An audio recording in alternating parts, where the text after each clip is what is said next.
Oh my god, Ephraim, 2 self-defense commentaries in a row? What has happened? Well, it's actually very simple. Pepper-Tei made a video on me, and it's fucking terrible. The first thing I want to talk about is the presentation of the video, because let me just say, it's not every day a video begins with a motion sickness warning. It's hard to describe, but Pepper's video is always moving by its very nature, and this just makes it feel disorientating. There's not a single frame where something isn't shifting, and it just becomes hard to look at after a while. Not helped by the psychedelic background. Pepper's audio, if I may also be so blunt, has this weird echo effect over it that honestly makes it hard to listen to at some parts. Made worse by the occasional audio distortion this effect brings. Hi, so this is the Pepper-Tei. He's a commentator who made his top 10 worst commentaries of 2022 list.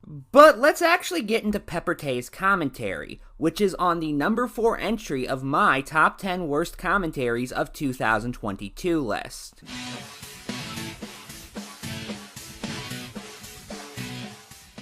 One question that is often asked by commentators is, how mean is too mean for a commentary? Now, I'm going to be blunt and say I don't have the answer. I've crossed the line before, and so have many of my favorite commentators. Nobody really can put their finger on where the line is, but they can definitely put their finger on when it's crossed. And if you want to see that line being crossed in full force, well, I recommend you number 4. That it is at the core of who you are. You are fucking corrupted by hatred, malice, and spite. Okay, let's address an elephant in the room. Like many of the videos on this list, I covered this on my channel. However, in said commentary, I called this the worst commentary of the year. Now it's only the 4th worst commentary of the year. Some of you might be wondering why that is. Well, a couple of reasons. The biggest one being Boone's video on Gal, which caused me to look at this video in a new light and reconsider some of my criticisms against it. And you know what? The video was better than I originally thought. That's not saying very much, but hey, it's something. The biggest issue with this video, besides some incredibly baffling points, is just the sheer amount of, well, the only word I can think of to really describe it is melodrama that Boone puts forward. If you think somebody is corrupted to their very core with anger, malice, and spite because they made mediocre videos on Among Us and lashed out at criticism, you are being melodramatic. I'm sorry, that's the only word I can think of to describe how that comes off to me. Okay, first off, was it really needed to play all of that before your first interjection? Even taking into account that you sped up that entire section of my video, you still played my video for over a minute. And I just have to ask, why did you feel the need to? Especially given the first 45 seconds of that clip is either context that you've already explained. I'm going to talk about one specific entry that caught my interest, which was his entry on Boonsayer, which is the number 4 entry, and his entry on Sonic Shadow, or Slatester, who made a rant on Among Us, the Sideshow commentary community, and his video addressing his comment section and the Among Us memes on them, which is like really not good. So let's begin. Or setups to things that will be elaborated on in more detail later. In fact, I went back and checked, and the only thing in that first 45 seconds that's important to any of your points, and is only mentioned in that time, is the fact that I liked Boone's video on Jesp. However, wouldn't it have made more sense to, when that was brought up, either just say it was in a part of the video you cut out for time, or play a clip of that specifically for context? Like, here, I'll do that for you, so you know what I mean. Like, how are you gonna watch Boone's video on Jesp? The biggest one being Boone's video on Gal, which caused me to look at this video in a new light and reconsider some of my criticisms against it. The magic of video editing. So about Boonsayer's video on Jesp. By the way, for anyone who doesn't know, Jesp is also covering Boone's video on Slatester. That was until his outro. I understand getting frustrated, but given how angry Boone gets, I don't care what he says, his words do come across as him being infuriated, I feel I needed to say something here. Okay, so now's the time for the big secret that everybody fucking knows. Except, of course, for your stank ass. You wanna know what it is? Are you prepared for it? Are you sure? Oh, okay, sure. I play out my anger and outrage because I know that it's entertaining to watch. No joke, if I get legitimately angry, it's actually something that's very unfun to watch, even for my audience. Now, that's not to say there's no feeling of anger that comes through when I do videos where I'm portraying myself as angry, because there is. But what I do is I let it settle and channel it into a more productive form, one that can use that anger to provide entertainment, rather than just shout at the top of my lungs so hard that I'm making myself dizzy. I normally take the fact that people believe what I put on screen as a compliment, if what they're saying I sound like is what I was going for. I wanted to sound infuriated, and you saying I did, well, quite frankly, if you're critical of me for going for that, then that is a fair criticism. But I certainly take it as a compliment that you believe I was really that mad. Motherfucker, he was angry in his video for the effect and to entertain his audience. Like, how are you gonna watch Boone's video and just think it's really good, but then go back and point out how Boone was too harsh in his video on Slatester? Can I just ask a very basic question? How does that debunk my point? My issue with Boone's video was that he was overly melodramatic. You telling me he was only acting so for the camera doesn't actually disprove that. You are giving a reason as to why that aspect of the video exists, but this doesn't disprove my criticism. But okay, I'll grant you that Boone doing it for entertainment does actually mean something for the sake of argument. In which case, I would respond with, I don't find it entertaining. Therefore, if Boone was acting this way to entertain his audience, well, I was an audience member for this video, and in my opinion at least, he did not succeed in doing so, hence why it had a spot on the list. Let me tell you guys something. I own a book called The Science of Evil on Empathy and the Origins of Cruelty by Simon Baron-Cohen. It is a book I purchased at the Holocaust Museum while I was in DC in 2016.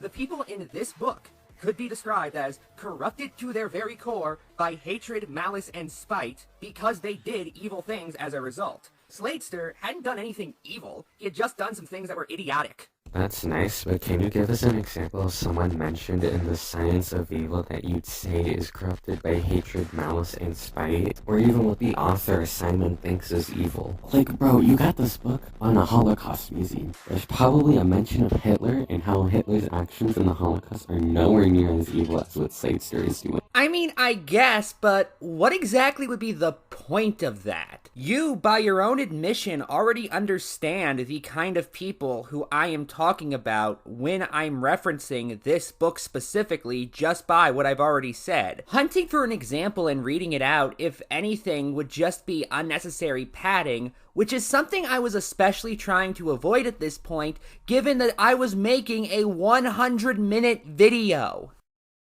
Again, I think it's the fact that these final thoughts were so harsh, put together with all of the mistakes Boone made up until this point. One of which, as I pointed out, was confusing opinions with facts and assuming that opinions could be proven in some way. And as if it's engaging, that's subjective and something the analytics could show you to be true or false. This part is incredibly out of context because this is the rest of Boone's introduction.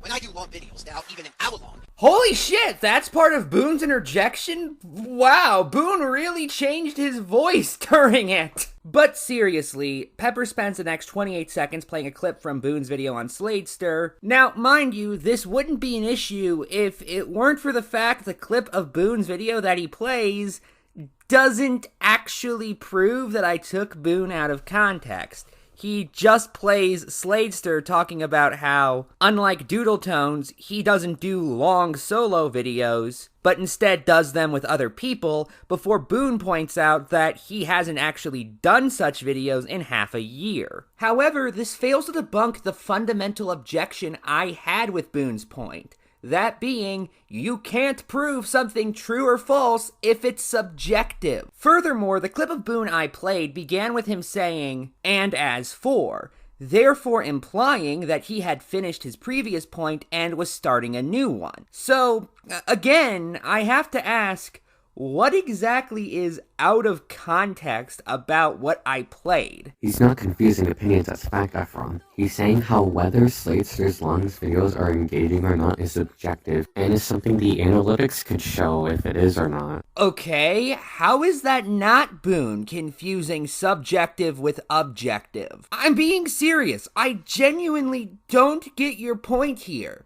After you say that, you don't elaborate in any way, you essentially just parrot what Boone said. Pepper doesn't go on to elaborate in any way, by the way.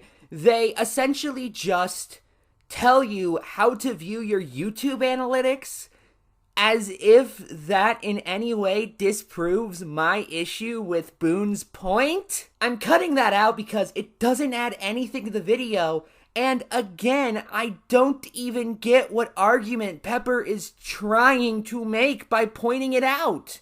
I really don't. Speaking of that, this is a little hypocrisy I didn't note in the commentary, but early on, Boone tells Sladester that he shouldn't be complaining about Among Us memes because by acknowledging that they annoy him, that's only going to cause people to do it more. It's just pathetic. It drives me insane. when I see people saying sus or imposter in the fucking YouTube comments or on Discord servers.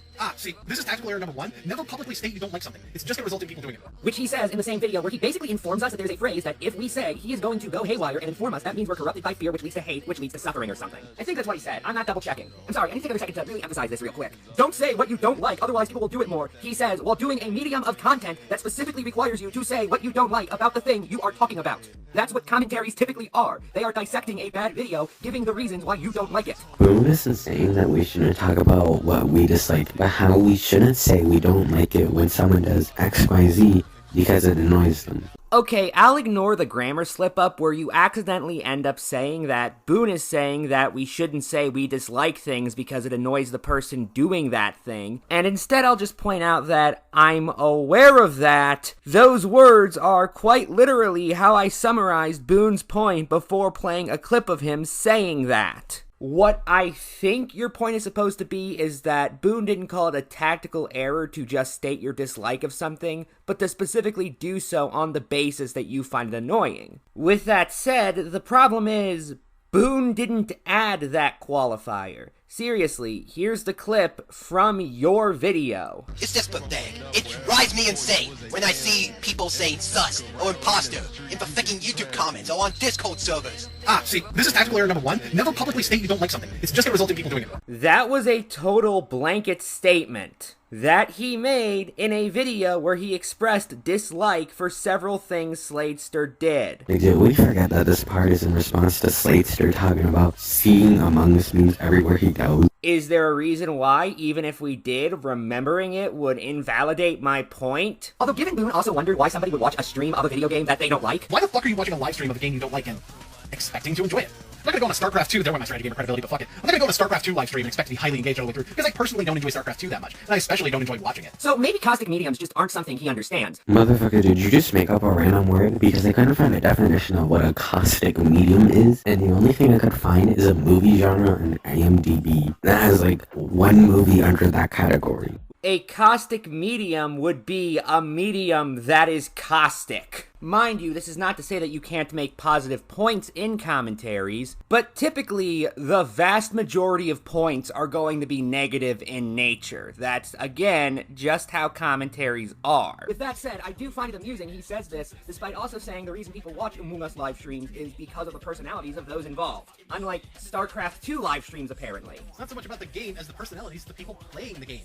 It's a just chatting stream with a gameplay structure, guy. Yes, because you can like the person playing the game rather than the game itself. Have you ever seen some like all those Call of Duty lobby videos that you see a lot on YouTube back then? Or just in general people raging at video games? You may not like any of those games, but you can enjoy the personalities of the people playing them. Yeah, and my point is that Boone ignored that possibility for an earlier point, therefore contradicting himself when he brings it up later. So final thoughts, honestly, I don't even feel like you did anything outside of just parrot what Boone says. You occasionally expanded upon what he said, but either way, you didn't so much debunk my point as you did just inform me what Boone's was, as if I wasn't already aware. So Pepper, I have to ask, does Polly want a cracker? Good night and good luck.